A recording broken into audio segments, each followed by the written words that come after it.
say that. You took the words out of my mouth. If it feels weird, throw that shit in the garbage. If your leftovers smell rancid, they're no longer good to eat. If it's discolored, it's no longer good to eat, and it won't be enjoyable. However, if you take a bite of your leftover, like if everything looks great on the outside, it looks fine. There's no weird smell. There's the color's still the same or whatever. But you get to the point where now you think that this is safe to dive into, and you take a bite of your leftover and you realize that the flavor is somewhat off. Toss that shit immediately. And if possible, spit it out. Whatever you haven't swallowed, just go ahead and just spit it out. Be mindful that food can spoil before you can tell by looking at it or smelling it. So follow these guidelines. So those are the signs on if you want to see spoilage in food. How can we connect those to people? Well, the first thing I said was, if it looks weird, if there's a change in texture. So I guess the change in texture with a person is if you see them wherever the time frame is, whether it's a few weeks, a few months, few years or whatever, and they look drastically different from the last you've seen them, and not in a good way, I mean, that might be a sign that life might have hit them hard. And it's up to you to decide if you want to deal with that or not. Well, I'm thinking more so changing, like, let's say personality, changing the way they're going about certain things, talking different.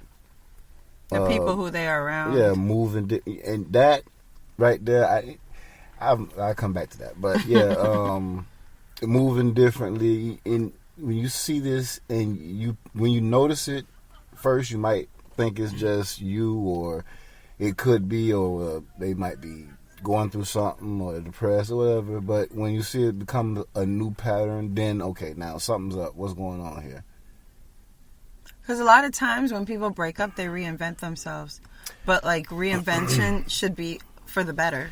And a lot of times that ain't even the case. You say reinvent. Sometimes it's just they revert back to what they were before, or trying to back fit to the in, streets. Yeah, trying to fit in with a certain crowd. Story of my life. Trying to be noticed. They say the grass is always green on the other side. So there's a lot of times where when people are in a relationship, they see their single friends and they kind of like wish they were back there. So then they go to resort to like wanting to do whatever their single friends are doing. Or they try to compare their relationship to others, which I feel is stupid, because you can't. You're taking my word now. You can't try to imitate what you're seeing in someone else's relationship, because it doesn't necessarily work, or it might not necessarily work for what you have. Like whatever they have going on, they probably put the time in. That's something that they discuss. That works for them, and you seeing it. No, you want that, but that's probably not a good thing for what you have going. So it's like you said, the sliminess of baloney. Like it just don't feel right. Yeah, just because you see that pack in the refrigerator and you're like, okay, I'm hungry, I'm about to make me a sandwich, and you're looking at it, but until you actually touch it or taste it, you can't really say, okay, that's good. But a lot of times people make that problem grow bigger because they take a bite of it, or they smell something funny, or they see something funny, and instead of them walking in the opposite direction, they dive straight in, and they dive in, and then it's like that's like you say you get this meat, you make a sandwich, and you take the first bite and you're like, something off about it. Instead of you just throwing it out. Why'd you go for the second bite? Yeah, you're going right back in. Wait, maybe. Oh, so you think it's going to change after that first bite? Or then you go get like a packet of barbecue sauce or something. Yeah, trying to dress it up. Yeah, trying to and like disguise dip the it. sandwich in there. Nah. Or let me add some chips to It's it. not gonna. Or whatever. It's Now not gonna now change. you taking another bite. Now you finish the shit. Now you in the bathroom with the shits. With the shit. So With it's the like shits. you should have took that first bite and saw red flag. It wasn't right to begin with. I shouldn't. I probably should walk away from this. We tried. Let's exit now before it's too late. Right. And a lot of times people don't see those signs, or they see the signs. Yeah, they just walk away from it. To that because there was a moment where I should have just cashed my chips in and walked off, but no, I went back for a second and it didn't work out well. I learned my lesson. You were hungry. The heart wants what the heart wants. Yeah, sometimes the dick want what it want too, but when you getting something and it be a little tempered, you need to know when to tell your dick no. You just need to. If it smells funny, walk away. Get in there now. You gonna smell it and keep going? Well, I've met people that said, literally, they said they smelled honestly, it smelled funny, it won't and even they get just up. They, It won't even get up. I promise you. I've been in that situation before.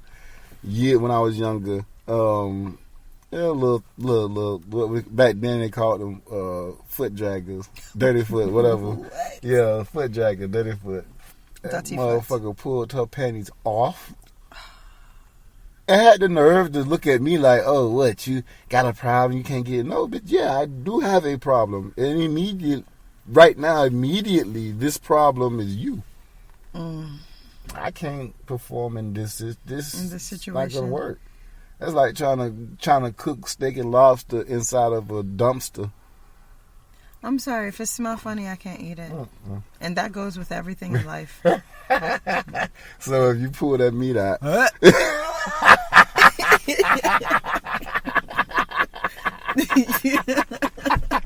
hey, it's funny because I remember a chick was telling me. She said that dude smelled fish, and I'm like, ew. Well, how? Either he hadn't been somebody. How could he smell? Now, I didn't ask details, and she really didn't go into details. But yeah, I guess guys can. Oh, guys can have stink dicks. Balls create sweat. I know. I mean, I might walk around sometimes with a little planter going on. It'd be a little salty, but I don't know about fishy. Fishy. I've not smelled fishy dick, but I've smelled rank dick before. And I don't even want to know what rank dick means, or even to begin to expound. I can't conceive rank dick. Rank dick. I don't know how you get there, but that sounds like you need medical attention. Might need medical. Definitely need medical.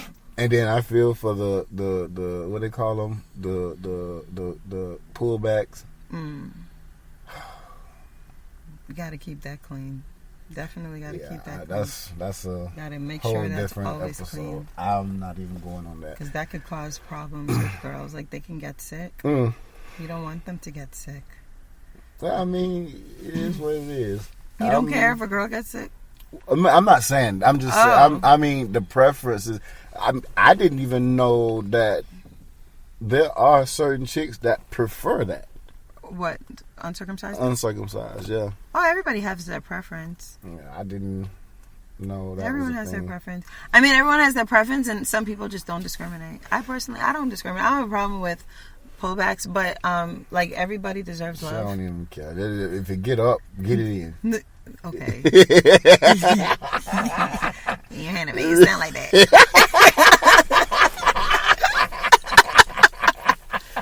But yes. Wow. Well, damn. That just went around. Okay. I don't discriminate against dicks. Me and my friends, we've talked about this before. I'm like, okay, dicks need love. Okay. So you just around here loving dicks? I love all dicks. Oh, it's okay. I don't even know how I should take that. Dick is dick. Okay. No, it's the person attached to the dick that is more important to me. That's how you pull your foot out your mouth. No. That's real shit. I don't discriminate against it. If the person who's attached to the dick is, gives me the energy that I'm looking for or whatever, and we vibing, look, whatever dick they come along with, I'm accept it. Now, will it be a keeper? I don't know. If you're coming along with some long dick, then... What do you mean? Well, we all know women have a size preference as well, so... I don't have a size preference, but I do have a size, what's the word? Restriction. Wow. Yeah. Okay. Does that make sense? That's a first. I don't have a size preference, but I do have a size restriction.